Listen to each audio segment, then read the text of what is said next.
기도하심으로 아침 예배를 시작합니다.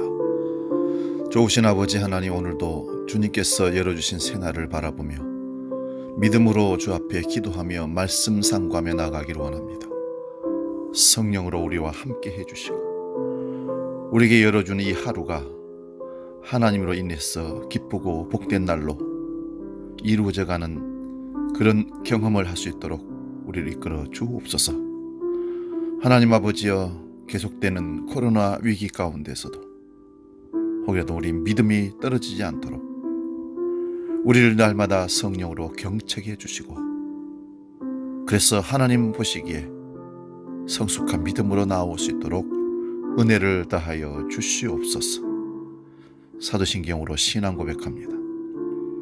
나는 전능하신 아버지 하나님, 천지의 창조주를 믿습니다. 나는 그의 유일하신 아들 우리 주 예수 그리스도를 믿습니다.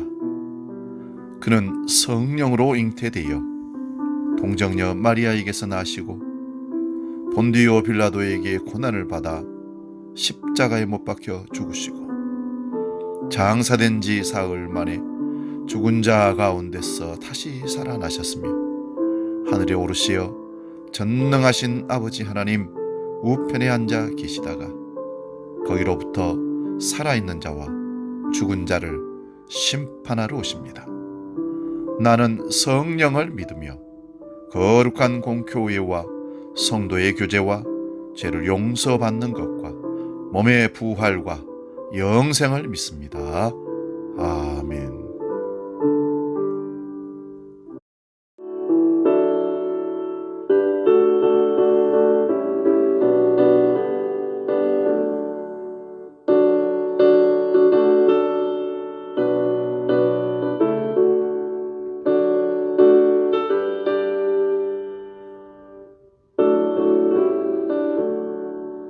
주여, 나의 생명 나의 정성 드립니다.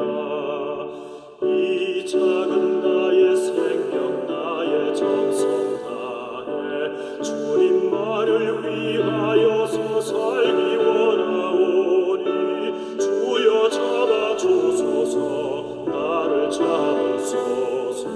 주님만을 위하여 살게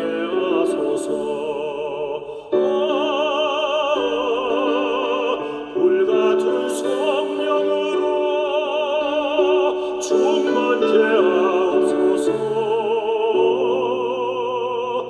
환난이 와도 핍박이 와도 주님만 위해 살게 하소서.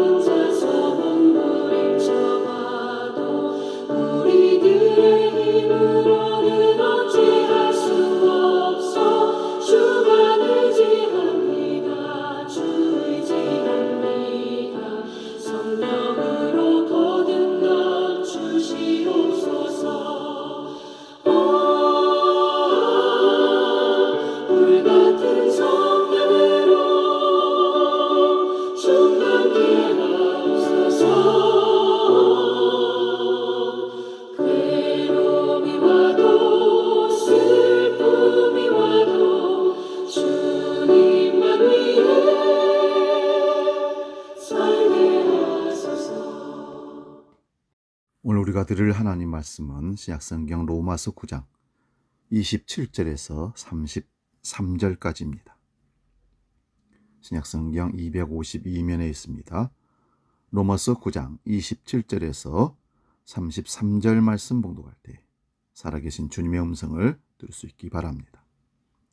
또 이사야가 이스라엘에 관하여 외치되 이스라엘 자손들의 수가 비록 바다의 모래 같을지라도 남은 자만 구원을 받으리니 주께서 땅 위에서 그 말씀을 이루고 속히 시행하리라 하셨느니라.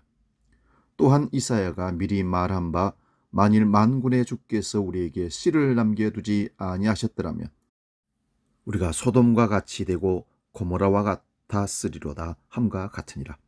그런즉 우리가 무슨 말을 하리요? 의를 따르지 아니한 이방인들이 의를 얻었으니 곧 믿음에서 난 의요. 의의 법을 따라간 이스라엘은 율법을 이루지 못하였으니 어찌 그러하냐? 이는 그들이 믿음을 의지하지 않고 행위를 의지함이라. 부딪힐 돌에 부딪혔느니라. 기록된 바 보라, 내가 걸림돌과 거치는 바위를 시온에 두노니 그를 믿는 자는 부끄러움을 당하지 아니하리라 함과 같으니라. 아멘. 오늘 봉독한 말씀으로 남은 자는 누구일까? 이런 제목으로 말씀을 상고합니다. 남은 자는 누구일까? 이스라엘 백성들은 하나님께서 택하신 최초의 선민들입니다. 그런데 하나님의 버림을 받았습니다. 사도 바울은 그 사실을 너무나 마음 아파하여 이렇게 말씀합니다. 로마서 9장 3절 말씀입니다. 나의 형제 곧 골육의 친척을 위하여 내 자신이 저주를 받아 그리스도에게서 끊어질지라도 원하는 바로다. 하나님으로부터 이스라엘 백성들이 버림을 받은 이유가 무엇입니까? 예수님을 구원자로 받아들이지 않았기 때문입니다. 그런데 이스라엘 백성들은 자신들이 하나님으로부터 버림을 받았다고 생각할까요? 절대로 아닙니다. 여전히 자신들은 하나님의 유일한 선민으로 굳게 믿고 있습니다. 예수님을 십자가에 못 박은 것을 여전히 잘한 일로 믿고 있습니다. 사도 바울은 그들의 잘못된 생각을 로마서 9장 6절에서 이스라엘에게서 난 그들이 다 이스라엘이 아니라는 말을 필두로 해서 말씀을 계속 풀어나가기 시작합니다. 그러면서 이스마엘을 버리고 이삭을 택하시고 에서를 버리고 야곱을 택하신 사실을 들어서 하나님의 택하신 백성이라도 얼마든지 버림받을 수 있음을 기억시킵니다. 이어서 선뜻 이해하기 어려운 의미심장한 말도 합니다. 로마서 9장 16절입니다. 그런즉 원하는 자로 말미암음도 아니요 다림박질로 하는 자로 말미암음도 아니요 오직 긍휼히 여기시는 하나님으로 말미암음이니라. 내가 구원을 받기 간절히 원한다고 해서 또 구원을 받기 위해 열심을 낸다고 해서 하나님께서 구원해 주신 것이 아니라 구원은 오직 하나님의 절대 주권에 달린 것이라는 뜻입니다. 사도 바울은 더 이상한 말을 우리에게 합니다. 로마서 9장 18절 말씀입니다. 그런즉 하나님께서 하시고자 하는 자는 긍휼히 여기시고 하고자 하시는 자를 강팍게 하시느니라. 이 말씀은 굉장히 심각한 말씀입니다. 아무리 설명을 들어도 하나님의 존재가 믿어지지 않는다고 합시다. 그렇다면 책임은 내게 있는 것이 아니라 내 마음을 강팍하게 만드신 하나님께 있다는 뜻이 됩니다. 그렇게 하시고는 하나님을 믿지 않는 나를 하나님께서는 심판하십니다. 이처럼 억울한 일이 어디 있겠습니까? 사도 바울의 이런 설명을 들으면 다음과 같이 말할 수 있습니다. 이스라엘 백성들은 예수를 믿지 않아 버림받았다. 그러나 나는 예수를 믿는다. 또한 하나님의 긍휼함을 입어 이삭과 야곱처럼 하나님의 택함을 받았다. 그러므로 나는 구원을 받았다. 전적으로 옳은 말씀들입니다. 그런데 심각하게 성찰해 봐야 할 것이 있습니다. 내 구원은 과연 영원 불변한 것인가? 아니면 이스라엘 백성들처럼 후에 버림을 받을 수도 있다는 말인가? 이에 대한 정확한 답은 무엇일까요? 놀랍게도 예수 그리스도를 통한 내 구원은 영원 불변한 것이 아닐 수 있으며 이스라엘 백성들처럼 버림받을 수도 있다는 것입니다. 예수님께서 친히 하신 말씀이 있습니다. 마태복음 24장 9절에서 13절 말씀입니다. 그때의 사람들이 너희를 환난에 넘겨주겠으며 너희를 죽이리니 너희가 내 이름을 위하여 모든 민족에게 미움을 받으리라. 그때에 많은 사람이 시험에 빠져 서로 잡아주고 서로 미워하겠으며 거짓 선지자가 많이 일어나 많은 사람을 미혹하게 하겠으며 불법이 성함으로 많은 사람의 사랑이 식어지리라. 그러나 끝까지 견디는 자는 구원을 얻으리라. 환난을 견디지 못하고 시험에 빠진다는 것은 예수님을 믿는 나에게 어떻게 이런 일이 일어나겠는가 하며 하나님의 존재와 사랑과 보호를 의심하는 것을 말씀합니다. 서로 미워합니다. 거짓 선지자의 잘못된 가르침에 빠지기도 합니다. 불법 도박으로 돈을 벌고 출세하는 사람들이 많이 나타나자 나도 그 대열에 참여하게 됩니다. 예수님에 대한 사랑과 열정이 시간이 지나면서 시들어집니다. 그리고 사라집니다. 요한계시록 서두에 보면 기록된 7교회에 대한 책망도 내가 예수님을 믿었더라도 얼마든지 내 구원을 이룰 수 있음을 경고하고 있습니다. 마음에 새기시기 바랍니다. 예수님을 믿는 것이 구원의 절대 조건이지만 선물로 주신 믿음을 올바로 가꾸고 잘 지켜내가지 아니하면 선줄로 생각한 사람들은 넘어질까 조심하라. 바울사도가 경계하면서 우리에게 말씀합니다. 사도 바울이 말합니다. 본문 27절 이스라엘 뭇 자손의 수가 비록 바다와 모래 같을지라도 남은 자만 구원을 얻으리라. 이 말씀은 그리스도인의 숫자가 바다의 모래 같을지라도 남은 자만 구원을 얻으리라는 것이기도 합니다. 어떻게 하는 것이 믿음을 올바로 가꾸고 잘 지켜 견지해서 다른 말로 바꾸면 남은 자가 될 수 있을까요? 사도 바울은 왜 대부분의 이스라엘 백성들이 하나님으로부터 버림을 받았는가 이유를 31절에서 이렇게 밝힙니다. 의의 법을 쫓아간 이스라엘은 법에 이르지 못하였으니 어찌 그리하노? 이는 저희가 믿음에 의지하지 않고 행위에 의지함이라. 부딪히는 돌에 부딪혔느니라. 여기서 부딪히는 돌은 예수 그리스도를 말합니다. 예수님께서 오셔서 왜곡된 선민의식과 과도한 기복주의로 본질을 상실한 유대교 지도자들과 그 추종자들을 무섭게 질타하시는 말씀입니다. 하나님을 가장 사랑하며 이웃을 냄과 같이 사랑하라는 예수님의 가르침은 그들에게 늘 부딪히는 돌이 되었습니다. 자신들의 잘못을 뉘우치고 회개하지 않고 오히려 그들을 경고하고 말씀으로 바로 가르치는 예수님을 십자가에 달아서 죽어버립니다. 이런 사람들은 그때만 있는 것이 아닙니다. 오늘날에도 또 기독교가 존재하는 한 계속 생겨납니다. 예수님을 믿고 누구보다도 교회 생활을 열심히 하는 사람들, 구원의 확신이 누구보다도 확고한 사람들 중에 저 사람은 아닌 것 같은데 라며 머리를 절레절레 흔들게 되는 사람들이 있습니다. 마치 예수님께서 유대교 바리새인들을 향해서 독사의 자식들아, 뱀들아, 너희가 어떻게 지옥의 판결을 피하겠느냐고 소리치신 것처럼 차마 입 밖으로는 그렇게 하지 못하지만 그런 사람들이 있습니다. 그런데 정작 자신들은 가장 잘하고 있다고 생각합니다.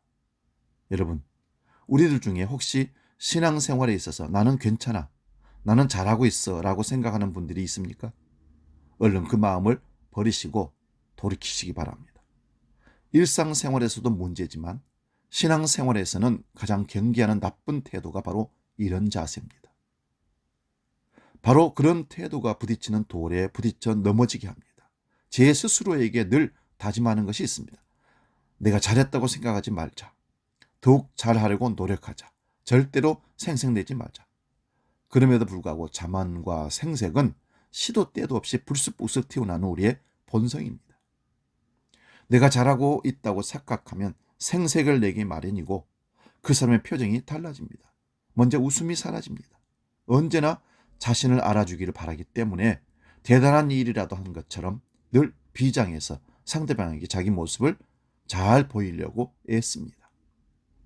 사랑하는 여러분, 그것도 못하고 있는 우리들이라면 우리는 더 하나님 앞에 회개하고 기도해야 할 것입니다. 그러나 그렇게 한다고 하더라도 겸손합시다. 무엇을 하든 조금 더 잘하려고 합시다. 조금 더 겸손하게 낮아지고 하나님이 하시는 것을 드러내게 우리가 하나님 앞에 나아갑시다. 그리고 세상 그 수많은 사람들, 그 수많은 길들 중에 마땅히 가야 할 길, 유일한 생명의 길을 열어주신 하나님께 늘 감사하며 나아갑시다. 그 길을 여시고 어떻게 가야 하는지 가르쳐 주신 주님께 은혜를 날마다 구하며 오늘도 이 길을 내가 가는 것이 맞는지 성령을 통하여 깨닫게 해주시고 보여주시고 이끌어 주옵소서. 기도합시다. 사도 바울은 말합니다. 또한 영광 받기로 예비하신 바 긍휼의 그릇에 대하여 그의 영광의 부유함을 알게 하고자 하셨느니라. 로마서 9장 23절에 말씀합니다. 인간의 마음은 늘 억울하고 강팍하기 마련입니다. 그런 나를 그냥 내버려 두지 아니하시고 긍휼히 여겨 주셨습니다. 너무나 감사한 일입니다.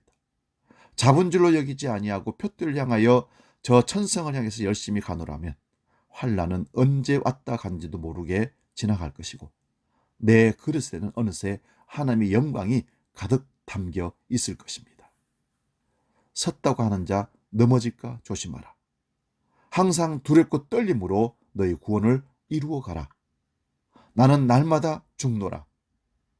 하나님 앞에 고백하며 사는 위대한 바울사도의 삶을 본받고 남은 자의 삶으로 남은 자가 되어 하나님께 영광 돌리며 칭찬 듣고 하나님께 서는 우리 모두가 되시기를 주의 이름으로 축원드립니다. 기도하겠습니다. 하나님은 남은 자만 구원하십니다.